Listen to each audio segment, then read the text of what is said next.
going on, Jeromes? Beautiful Saturday. So we put it out to you, the Jeromes, some non-football, non-Vikings questions for some Q&A, because we like doing this during the offseason, a little bit of life, a little bit of random Q&A. So if you're looking for football content, well, if you're looking for football or Vikings content in general, this is not your channel.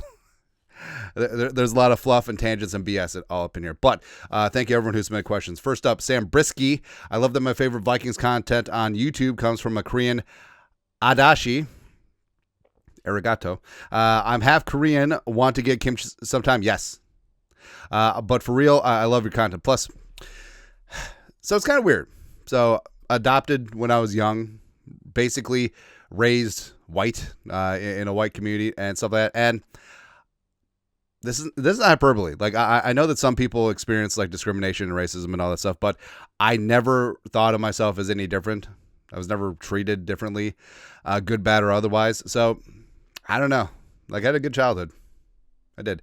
And I didn't really like lean into my Korean/Japanese roots until I got older. You know, I didn't know how to use chopsticks until I was like 17. All right. Plus, so here's how you know that there's something like genetically with like what we're predisposed to do, right? And so Koreans love spicy food. Love spicy food. They go hard in the paint, definitely. If you're not sweating, you ain't eating, sort of deal. And obviously, me growing up in a Norwegian German household, everything was good. It was bland. Like it was your stereotypical non-spicy everything. But when I got to college, started hanging out with the international students, started eating kimchi and all those amazing spicy flavors and stuff from like Korean food and Indian food. It's just like, oh, I feel right, Brian. I feel right. That's what it comes down to, right? So yeah, it's gonna be a Korean. I like that my kids are sort of leading in because you know we love going to Asian restaurants. Korean, Vietnamese, really big right now. Of course, the daughter loves ramen. Plus, she's getting into sushi, starting with the California roll, starting with the shrimp tempura roll, and then eventually going to work her way out. Got a sushi buddy. Because my wife, just despises sushi. Although, she did eat a California roll. So there you go. Yeah. Anyways, next.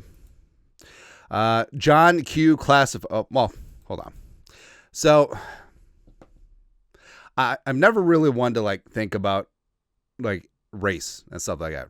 But I understand that in like the grand scheme of things, in terms of like media, in terms of like football, in terms of like stuff like that, there's a lot of Asians. You know, it's like me and Mina Kimes and half of Ben Lieber. You know what I mean? And even though this is just a pissant random team specific YouTube channel, like to a degree, I understand them. And we've had a couple Jeromes, 2 at the meetup, and then a couple others just random, my countrymen, Asians, and said that it's cool to see a fellow member of Team Yellow, my words, out there doing the thing. So I guess that's cool. There you go. Next. John Q. classified best vacation spots in Minnesota and most underrated town in the state. So everyone knows like the go-to vacation spots up north. You know, got the cabin up north, don't you know? For me, Mille Lacs, Alexandria, Bemidji are all fantastic. Or hell, just actually like legit camping, like the Crow Wing area is great. Like Ironton, somewhere there. Duluth is the obvious one too, you know, the Boundary Waters and all that stuff.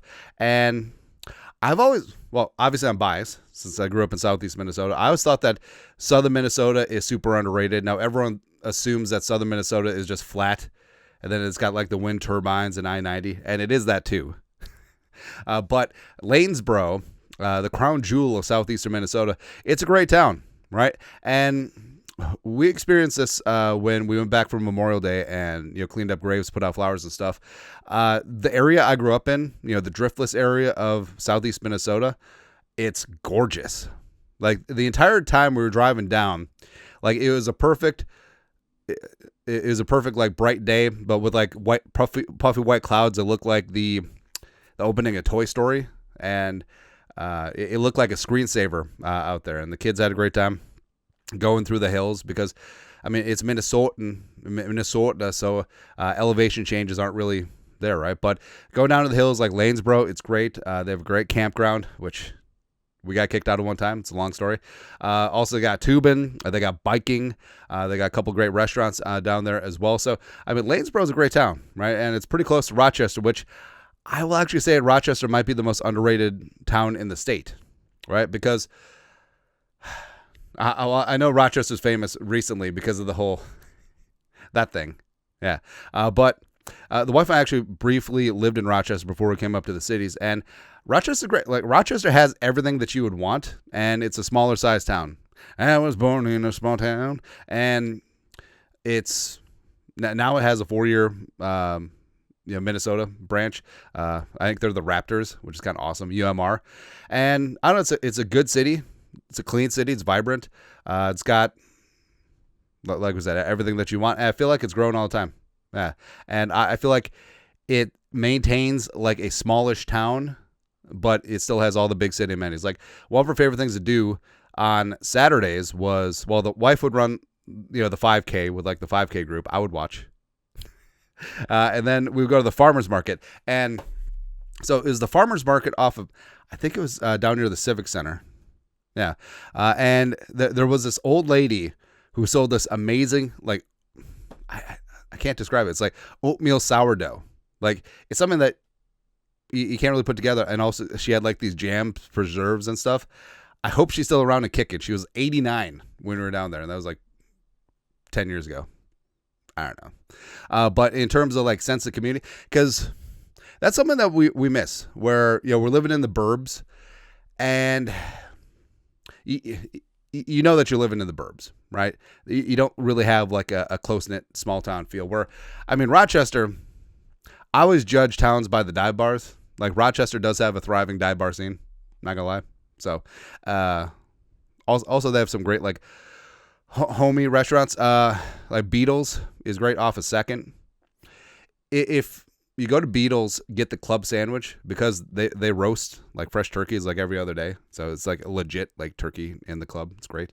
Also, so it's still there. Wong's Cafe. I think it's in like the northeast off of Broadway now, but it used to be downtown. And when I was a kid, like, going to Wong's Cafe, like that was a treat. That was an outing. Like, because they have really fantastic, like, authentic Chinese food, but gringoized, and location was great too. But they sold the building to something. I'm sure some of them Mayo, but yeah, Rochester's great. Also go to Lanesboro. There you go. Next, Pluto Trey. What genre of movies do you refuse to watch? Snuff. Actually, I've never been a big fan of horror. And it's not so much like jump scare or getting PTS or being traumatized. It's just, I always find them a little boring. Where it's just like, in a world where, all right, so this nice family moves into this janky old house that the dad got really cheap. I wonder what's going to happen. Why can't the movie just be about this nice family fixing up this house, maybe selling it for a mint? I don't know.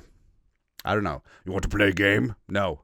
I'm a Vikings fan. There's nothing you can do to me that I haven't already been traumatized by. That's it, man. Yeah. So yeah, basically that. I know like the macho thing to say would be like rom-coms, except I actually think that they're pretty funny. And the wife likes them as well. I know that, like, what's my favorite genre of movies? Heists. If there's any form of a heist, or if there's a submarine, I am in. So that means The Hunt for Red October, which is about a submarine heist, I am also in. I'm double in. There's never been a bad submarine movie. Think about that. Yeah. Next.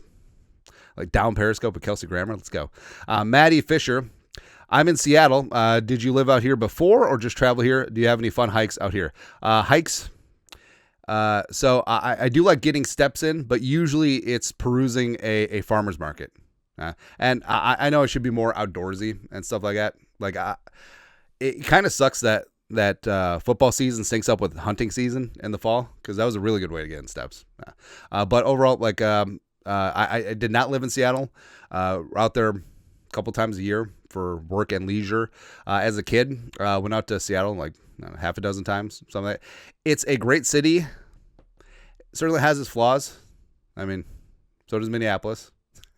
But in terms of, I actually don't mind the weather. It's weird to say because I love me some sun, but you definitely get used to it. Also, you can't have an umbrella because the locals will literally like murder you. They're like, they'll murder you with your umbrella. Yeah. But I don't know, just love the oysters, love the salmon, love the smoked fish. Like, you go to, the Pikes, blah, blah, blah, where the place where they toss fish. They don't let you toss fish. Yeah. But the smoked scallops, baby, it's fantastic. But, it's a fun city, but everything closes at like 9. Although I'm old anyway, so I guess that doesn't really matter. Next, Father Rabbit, favorite place for Mexican food. My wife and I can't find a good spot in the city, so not really. So the wife and I, love Mexican food, but not. It's not as. It's a lot more surface level than like our pursuit of Asian restaurants, And so the key for Asian restaurants is if I take my wife and kids.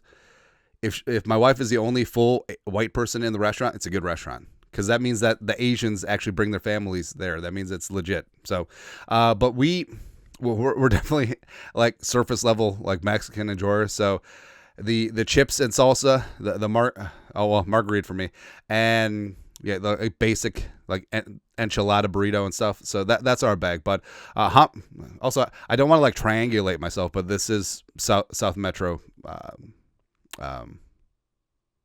Around there. Home Shuck in Apple Valley opened year and a half ago. So they're a Mexican. Also, none of these are sponsored, by the way. Nothing's ever sponsored except for Blue Door back in the day. Home Shuck, so they have like a Mexican. What's it called? It's a store. It's a Mexican grocery store, and the tacos are legit. Plus, they got really nice outdoor seating. It's here like burrito tacos, like the au jus. It's really fantastic. It's messy, but it's really good. Calita in Uptown. If you want to go like upscale, the Mexican, like their moles are fantastic. Machete in Woodbury. So I'm only recommending this because me and some friends from college, we got together and there was a very good time. I don't remember much of it, but I remember that the giant margaritas are fantastic and something was probably eaten there. Right. El Loro in Egan is also really good. Teresa's, sort of a local chain. I think they got like 5-6 locations around the metro. Solid. Also, Mi Pueblo in Lakeville. Their queso, delightful. Freaking amazing, man. Yeah, so go check them out. Lastly, a lot of food questions because it's okay. T. Duvin. What's your preferred way to prepare ribs? I still follow the 3-to-1 rule and haven't been disappointed since I started that method. So 3-to-1 is, so you got your ribs prepped up, squared up, all that stuff, membrane off, seasoned up. So 3 hours on the smoke, 2 hours wrapped, and then 1 more hour unwrapped. And then usually if you're able to, you bump up the heat a little bit. You put some sauce on it at the end. And if there's anything with sugar involved, save it for the end, right? Because it's potentially going to burn. And I know a lot of people put like apple juice, spritz apple juice on the ribs. I stay away from that just because I feel like it can burn a little bit, like the sugar content from the apple juice. But in terms of like spray, I do the half water. Well, actually not in that. Like a third water, like 2/3 apple cider vinegar, just all over the place. But I gotta say, so 3-to-1 method. Perfectly, no problem with that. I have done what was it, like Nashville dry ribs where 325 and you just like, or was it 275? I guess there's kind of a big difference. Actually, I think it's 325 and it's loin back ribs, so it does have a tendency to dry out more, but you do it without wrapping. So you just basically toss it down there. 3.5 hours later, you're done. But so my buddy Rodney has. He basically changed my thinking about ribs, right? Because a lot of people, Chili's baby back ribs, like fall off the bone and it's almost like baby food mush. I've gotten away from that because speaking of genetic disposition, I found that Asians like a little chaw on the gnaw on the bone. You know what I mean? Like we don't mind the meat being a little al dente, to borrow a phrase, right? A little chewy ain't bad, right? You want peel off the bone as opposed to fall off the bone, right?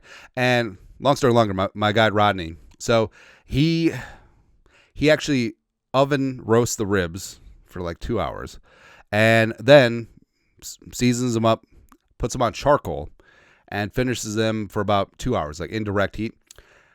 There is so much freaking flavor on those charcoal ribs. Like, so I used to be a stick burner, but then I got lazy, so now I'm a pellet smoker guy. And I always tell people, if you can work a microwave, you can work a pellet grill, especially with like Bluetooth and stuff. I mean, get out of here. But so Hot Rod just does these charcoal ribs, and they're so good. Like, they are slap your daddy good. Like, hey, how come you don't make ribs like this? And all it is like, the normal like Kingsford charcoal and the Weber like grill and stuff like that. And I don't know, it's like you can have all the bells and whistles in the world, but sometimes simplest is the best. Or like back in Vietnam, the Asian guys that have like just the little charcoal grills like right on the ground, and then just fan it with their flip flops, because that's what all Asians wear. Yeah, but I haven't been able to replicate it yet. Mainly, I don't really do much charcoal stuff, but I don't know. I'm going to try and do it, right? But overall, if I had to do a rack of ribs today, I'd probably just still do the dry rub way, or the dry rib way, no wrapping, just put it on there, keep them moist, keep them liquefied, all that stuff. Just go from there. But I'm going to do it the charcoal. All right. I'm going to be back, baby. That's right. Anyways, that's it. Non-football, non-Vikings Q&A. You guys are the absolute best. You know what to do. Skol, production value.